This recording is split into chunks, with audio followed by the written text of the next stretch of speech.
बिस्मिल्लाहिर्रहमानिर्रहीम। इब्तदा है उस रब्बे जलील के बाबरकत नाम से जो दिलों के भेद बेहतर जानता है। मैं आपका मेज़ मौलाना ज़फ़र फ़ानी और आप मेरा यूट्यूब टीवी वीर जी देख रहे हैं, क्योंकि वीर जी सब जानता है। नाज़रीन, आज का जो मौजू है वो बहुत ज़रूरी मौजू है और आप तक इसकी हक़ायत पहुँचाना बहुत ज़्यादा ज़रूरी है। नाज़रीन, आप जानते हैं कि पाकिस्तान अल्हम्दुलिल्लाह दुनिया का छठा बड़ा मुल्क है शोबाए ज़राअत में, और पाकिस्तान गंदम पैदा करने में, चावल पैदा करने में और बहुत सारी और फल या सब्जियां पैदा करने में उसका कोई सानी नहीं है। इतनी ज़रख़ेज़ ज़मीन है हमारे मुल्क पाकिस्तान की। अल्लाह रब्बुल आलमीन ने हमें बहुत सारी नेमतों से नवाजा। एक नेमत ये भी है कि यहाँ पर जो फसलें होती हैं वो शानदार और जानदार होती हैं और बहुत हेल्दी और तगड़ी होती हैं। लेकिन अगर यही फसलें, यही गंदम, यही चावल पाकिस्तानियों को बाइज़्ज़त नहीं मिलेंगे तो हमने ऐसी फसलों का क्या करना है। नाज़रीन, इस वक्त जो अशद ज़रूरत है पाकिस्तान और पाकिस्तानियों को वो ये है कि पाकिस्तान में गंदम आहिस्ता आहिस्ता नायाब होती जा रही है और उसके ज़िम्मेदार हैं हमारे पाकिस्तान में अपने बसने वाले वो माफियाज जो हमारे मुल्क की गंदम पाकिस्तानियों को बाइज़्ज़त देने की बजाय गैर मुल्क में ट्रांसफ़र कर रहे हैं, स्मगलिंग कर रहे हैं। नाज़रीन, इस वक्त आपने देखा कि मुख्तलिफ टीवी चैनल्स में भी, और कई टीवी चैनल्स तो अल्हम्दुलिल्लाह से अल्लाह ने उनको शर्फ नहीं दिया कि वो इस तरह की चीज़ें जो है मंजर आम पर लेकर आएँ और उसकी बाकायदा रिपोर्टिंग करें और उन बंदों को कैफरे किरदार तक पहुँचाने में अपना किरदार अदा करें, क्योंकि कुछ गंदम का जो हिस्सा होता है वो उनके मुंह में भी ठूंस दिया जाता है और वो अपनी बकबक बंद रखते हैं। तो नाज़रीन, इस वक्त जो गंदम की जो सिचुएशन है, इस वक्त पाकिस्तान में सरकार ने जो तकरीबन रेट लगाया है वो तकरीबन 3800 से 4000 रुपए तक जो है वो एक मन बिक रही है। लेकिन कई जो मजबूर किसान हैं जिनकी छोटे छोटे खेत हैं या वो इर्द गिर्द अपने मोहल्ले में अपने अजीज़ व कारम में जो बेचते हैं वो इससे भी कम पर बेच देते हैं। लेकिन अलमिया ये है कि इतनी गंदम होने के बावजूद पाकिस्तानी आवाम, हमारी माएँ, हमारी बहनें, हमारे बुज़ुर्ग, हमारे जवान बच्चे वो सारा दिन काम धंधा छोड़कर एक लंबी लाइन में लगे होते हैं और पता चलता है कि ये आटा लेने के लिए यहाँ पर खड़े हुए हैं।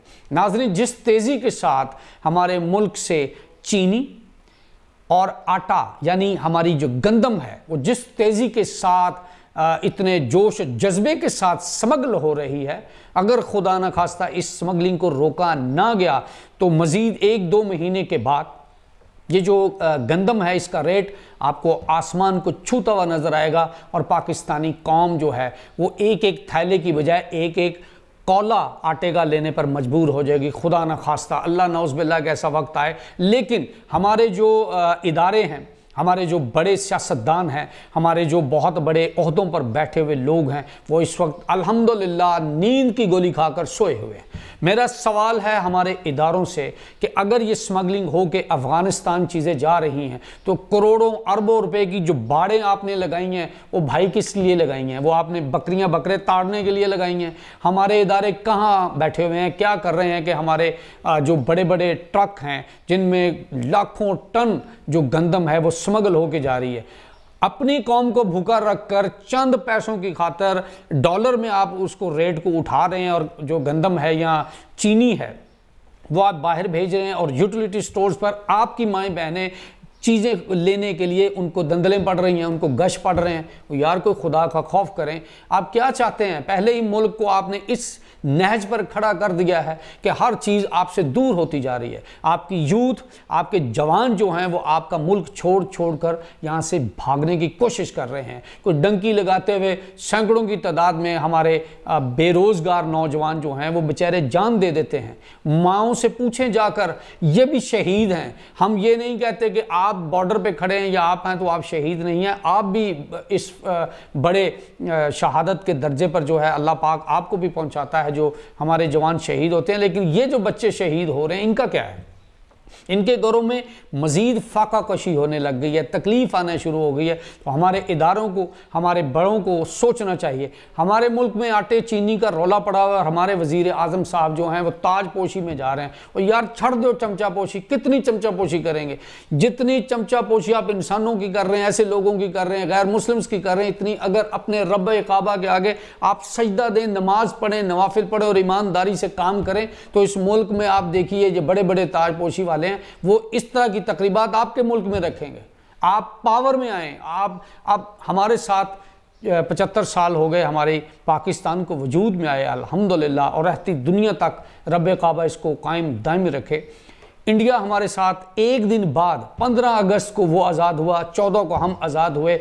आप अपना मुआवजा कीजिए और इंडिया को देखिए, हम उनसे 3 से 4 गुना छोटा मुल्क है और उन्हीं से अलहदा होकर हमने अपनी आज़ाद रियासत पाकिस्तान बनाई। और अल्हम्दुलिल्लाह हम आज सुकून की नींद सोते हैं कि हमारा अपना देश है, हमारा अपना मुल्क है। लेकिन ये तब ये आबाद व शाद खुशहाल होगा जब आप सब मिलकर अच्छे तरीके से इसको चलाएंगे। हम वोट देते हैं, आपको चुनते हैं, आपको इक़्तिदार में लेकर आते हैं और हमारे टैक्सों की वजह से आप लोग गाड़ियों में बैठते हो।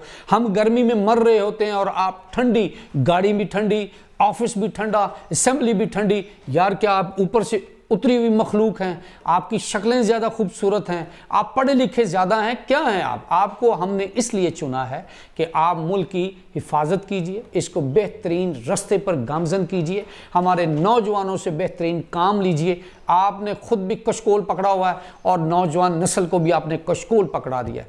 फैक्ट्रियाँ लगाइए, बड़े बड़े यूनिट्स लगाइए, आप रोज़गार को आम कीजिए। कोई बंदा मुल्क छोड़कर यहाँ से भाग कर नहीं जाएगा, वो इस मुल्क में डे नाइट काम करेगा, बल्कि हमारी ख़वातीन, हमारी बहनें, माएँ वो भी मेहनत करेंगी। चाइना को देखिए, इंडिया को देखिए, आज इंडिया के जो रिजर्व हैं वो अरबों डॉलर्स में उनके पास पीछे पड़े हुए हैं और आपके पास तो इतना रिजर्व भी नहीं है कि आप अगले 6 महीने का चौड़े होकर बंदोबस्त कर सकें। हम कहाँ खड़े हैं? हम किस नहज पर आ गए हैं? हमें सोचना पड़ेगा, हमें एक होना पड़ेगा। हमारे इदारों से ये हाथ जोड़कर, पूरी पाकिस्तान की 23 करोड़ आवाम की तरफ से हाथ जोड़कर आपसे रिक्वेस्ट करता हूँ और पूरी वीर जी की टीम आपसे रिक्वेस्ट करती है कि खुदारा जो अरबों रुपए की आपने बाड़ें लगाई हैं उसको और मजबूत कीजिए और उन अनासर को तलाश कीजिए। वो कौन सी काली भेड़ें हैं जो हमारे मुल्क की गंदम और हमारी चीनी साथ अफगानिस्तान में स्मगल कर रही है और यहाँ पर लोग फाका कशी में आ रहे हैं। हमारे मुल्क में हम खुद दुनिया का छठा बड़ा मुल्क है ज़राअत में और हम सबसे ज़्यादा गंदम भी पैदा करते हैं और हमारे मुल्क में हमारी आवाम आटे के लिए तरस रही है। अगर इसी तरह गंदम स्मगल होती रही तो आटे का रेट कहाँ चला जाएगा और पाकिस्तानी कहाँ से आटा लाएंगे? आपने देखा कि वारदातें बहुत ज़्यादा बढ़ रही हैं, जिसके घर में फाके होंगे या वो किसी से मांगेगा या किसी का गला काटेगा। तो इसकी जिम्मेदार भी रियासत है कि हम किस नहज पर जा रहे हैं। आप इलेक्शन खेल रहे हैं, एक दूसरे को गंदा गंदा कह रहे हैं, एक दूसरे के खिलाफ सच्चे सबूत भी देते हैं। अब हम आपसे पूछते हैं कि कौन सच्चा है और कौन झूठा है। इन चीज़ों को सोचिए। खुदारा आपने जो किया या जो कर रहे हैं आप करते रहें, लेकिन मुल्क का निज़ाम चलाइए, मुल्क के निज़ाम में बेहतरी लाइए। आपकी आवाम एक वक्त की रोटी के लिए परेशान बैठी है, उनको हौसला दीजिए। शहबाज शरीफ साहब, कौम से बार बार खिताब कीजिए, पब्लिक में आइए, सूट टाई को उतारिए, बेहतरीन सादा सा शलवार कमीज़ पहनिए और घुस जाइए आवाम के अंदर। उनको बताइए कि मैं आपके लिए खड़ा हूँ।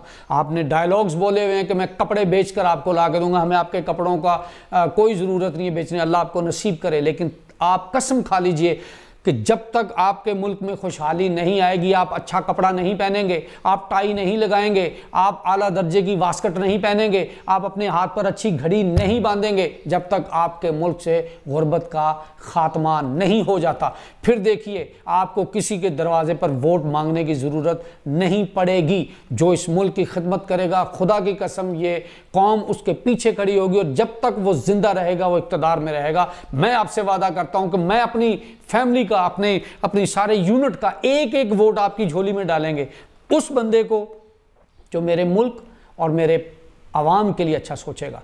हमारी आवाम इस वक्त रोटी के लिए तरस रही है और अपनी फाइटों में मत लड़िए, मत एक दूसरे को गुत्थम गुत्था कीजिए मत, एक दूसरे के राज फाश कीजिए। आवाम सब जानती है कौन कितना अच्छा है, कितना नेक है, कितना उसके अंदर के किरदार कैसा, आवाम को सब पता है। लेकिन हम यही कहते हैं कि सबके पर्दे रखिए, अल्लाह रब्बुल आलमीन आपके पर्दे रखेगा। अपने मेज़बान राना ज़फ़र फ़ानी को इस दुआ के साथ इजाज़त दीजिए कि इस वीलॉग के बाद हमारे जो इदारे हैं वो इन स्मगलर्स को रोकेंगे और जो जो लोग इस मकरू धंधे में मुलव्वस हैं उनको कड़ी से कड़ी सज़ा देंगे और पाकिस्तानियों को बेहतरीन तरीके से जो रिलीफ है वो उन तक पहुँचाएँगे। पाकिस्तान जिंदाबाद, अल्लाह ने के बाद।